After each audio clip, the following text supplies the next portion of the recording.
The official Doctor Who audio drama podcast, Doctor Who Redacted from BBC Sounds, is coming back for a second season next week. It's released, I believe, a week today.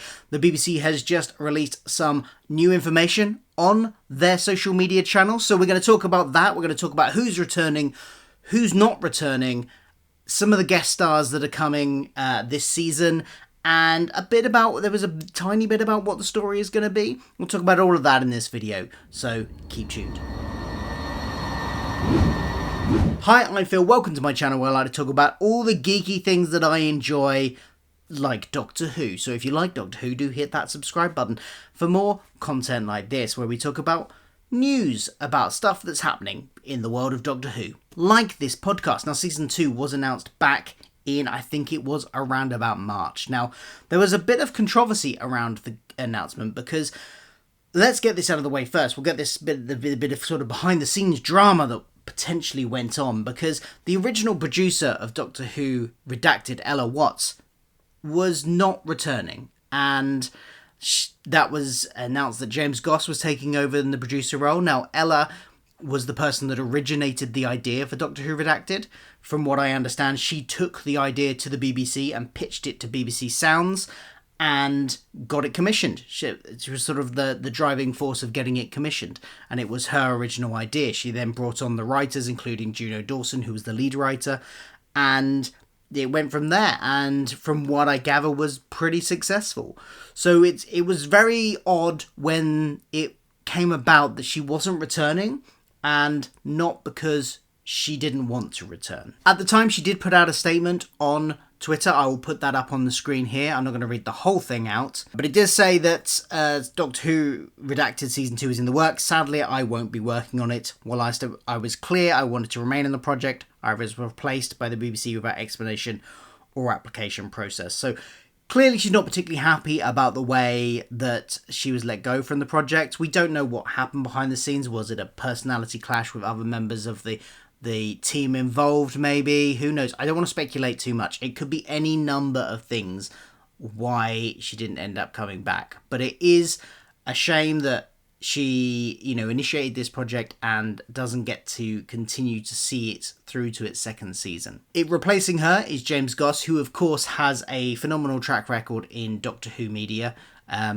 working on all sorts of things, audios, books, website stuff, I think, basically he's done a lot of Doctor Who stuff over the years. He will be a good producer on it. So that's one person that won't be returning. But in terms of the people that will be returning, we've got Juno Dawson back as lead writer. She, of course, was the lead writer on the first season, wrote a couple of the episodes herself, and also oversaw the work of the other writers on the episodes that she wasn't directly writing.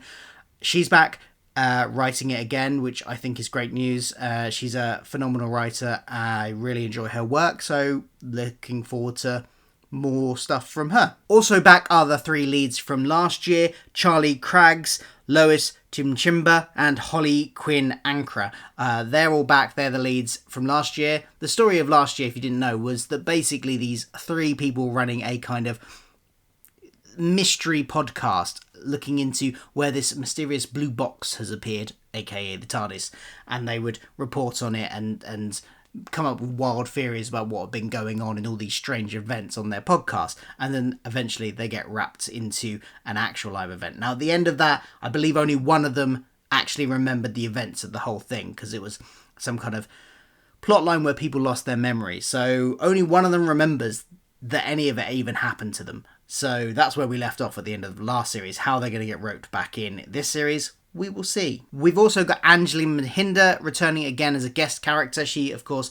played Rani in the Sarah Jane Adventures, and she was in it last time as a grown-up Rani who is now a journalist, and she was there and interacted with them a bit. She's back this time, and then there's a couple of other guest stars as well. Alexander Armstrong, who has been in Doctor Who before, or the Doctor Who world before, in a couple of different roles. He was Mr. Smith in the Sarah Jane Adventures. Mr. Smith? Yes, Sarah Jane. I need you. So, will he be returning as Mr. Smith, maybe? Or will he be returning as his character from The Doctor, the Widow and the Wardrobe, which was the dad that got lost at war in his plane, and then at the very end gets reunited with his family? Could be playing that character, could be playing Mr. Smith. could be playing a completely new character. Who knows? Another guest star that's been announced is Deverla Kirwan, I think is how you pronounce her name. I'm terrible with pronunciations of names. I do apologise. She has been in Doctor Who before as well. She was in The Next Doctor. She played Miss Mercy Harting. You know, the lady that thought she was controlling the Cybermen, but actually the Cybermen were controlling her, really. That one. She became the Cyber King thing in the end. She's in this. Again, is she playing that character or is she playing a new character? Who knows? It could go either way with Doctor Who. In terms of plot, we've got a little bit of information that they gave us in this press release. It says, following on from last year's debut series, Chloe, Abby and Shawana are still hosting their podcast called The Blue Box Files about their attempts to tracking some mysterious sightings of a blue box that crops up throughout history, usually coinciding with some big, huge apocalyptic events. How will they get wrapped up this time? Who knows? Ooh. Two of them, I can't remember which two are which now, but two of them are now a couple by the end of the last series. And I believe the other one is going to be feeling like a bit of a third wheel in terms of their dynamic this time round. So what do you think about this? Did you listen to Doctor Who Redacted Series 1 and what did you think of it?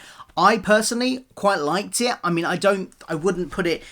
There's a lot of Doctor Who audio drama with Big Finish, and I suppose if I was to rank it amongst that, it's very difficult because it's a very different thing to compare. But I wouldn't necessarily put it with the top tier of Big Finish stuff. But I would say it was an enjoyable listen, it was fun, it achieved its aims, and it was something different.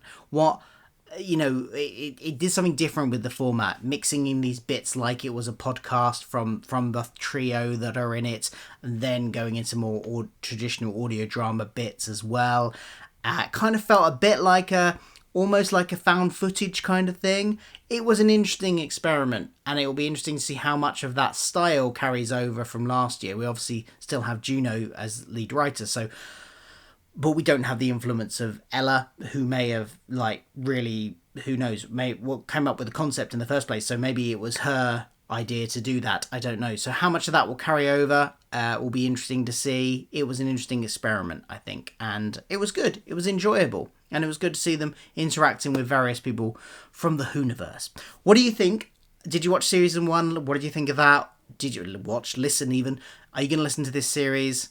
And what do you think should happen in it? Let me know in the comments below.